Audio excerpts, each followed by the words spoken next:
So, computer networking vlog or IT vlog tayo. So, DHCP snooping. So, alam naman natin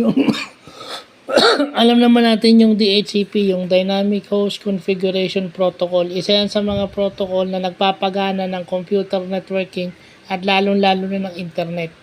So, itong DHCP snooping ay yung pag-turn down ng DHCP traffic na based dun sa judgment ng machine o based dun sa kanilang, kasi ang dumadaang traffic dyan, ini-evaluate yan for security reasons.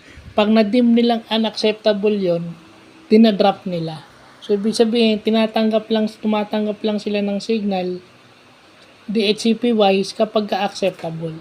So, yun yung isa sa security ng computer networking na pag-aaralan natin, yung DHCP snooping. So, pag unacceptable yung DHCP traffic, binababa or hindi tinatanggap.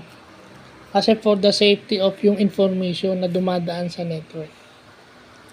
Layer 2 security technology. So, ibig sabihin, bago pa siya makaakyat to layer 3, layer 4, layer 2 pa lang, tinitignan na kung tinatanggap na siya para mas safe yung information.